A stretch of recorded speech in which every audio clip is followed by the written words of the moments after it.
Welcome to the Deep Dive. Today we're tackling something big, the price of freedom in Web3. We want to really get into what digital sovereignty asks of you and how it stacks up against, well, the freedom we think we have now. Let me start with this question, maybe a bit provocative. Is freedom something we actually want? Or is it, a heavy thing, something maybe we try to avoid? Think about Web2, traditional finance. Your bank login, social media. It feels easy, right? Effortless, almost. But that ease, it's fragile. Funds can be frozen, accounts closed, just like that, with a click.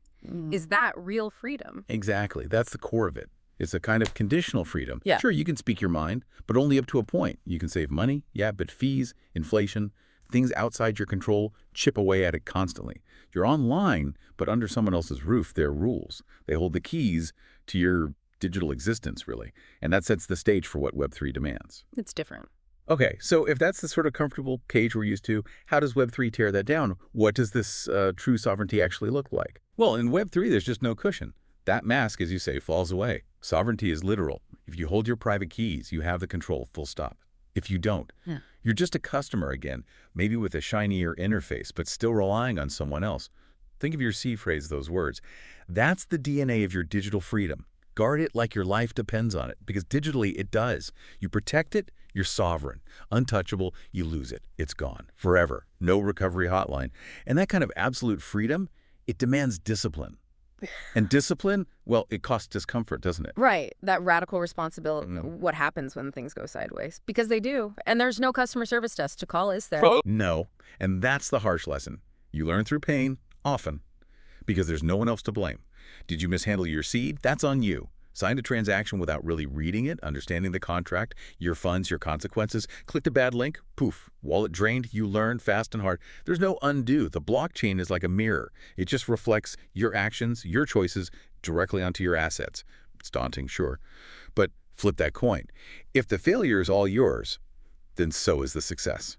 The merit is entirely yours too. There's power in that. That makes sense. It's stark. So, if that's the reality, how do people who are actually sovereign in this space operate? What are the practical steps, the habits they build? Not just the philosophy, but the doing. It boils down to some really essential daily practices. Habits, really. First, verify always. Forget paper trails, PDFs. That's old world thinking. It's junk here.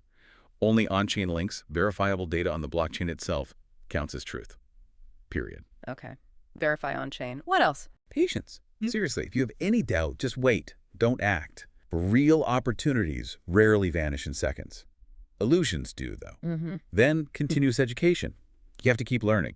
Today it's staking, tomorrow maybe liquidity pools, then dynamic NFTs are the thing. You don't need to be a coder, not necessarily. But you must understand what you're agreeing to when you sign something, what the implications are. Education really is the fuel for sovereignty here. Right, staying sharp. And community engagement. Use the community. Don't just lurk. Ask questions. Share what you learn. Growing alone is slow. In a network, it's exponential. Think of it like a living laboratory. Doubts, ideas, even mistakes. They become collective vaccines, helping everyone get stronger, smarter. A collective immune system. I like that. Exactly. And finally, own your mistakes. Every single failure is a lesson, a step. In DeFi, risk is right there, visible. It's a teacher, maybe a harsh one, but a teacher nonetheless. So it's really about these everyday actions, these seemingly small things that make the difference between solid sovereignty and, well, eternal regret. Yeah, pretty much. These banal gestures, they're crucial. We're talking about keeping seed phrases strictly offline. Metal plates, not paper. Redundant copies, securely stored. Using different wallets, like one for small, daily stuff, another for your serious reserves. Never mixing them. Paying meticulous attention to every signature. Right. Every click is a contract, potentially irreversible.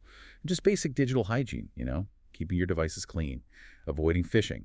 The simple stuff matters hugely. Okay, so bringing this all together, we've established that old money erodes, screenshots mean nothing, and real sovereignty lives and dies with your seed phrase. That's a heavy realization. So where does that leave us? Now what? Now comes the fundamental choice. It's almost existential, really. Do you prefer the, let's call it, harshness of true freedom with all its risks and demands?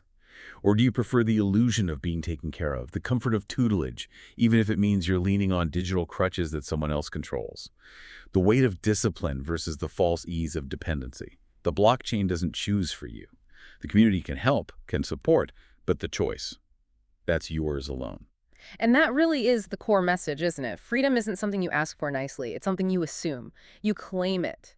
And you pay for it every single day, not necessarily with money, but with your attention, your dedication, your willingness to learn, and yes, to be uncomfortable sometimes.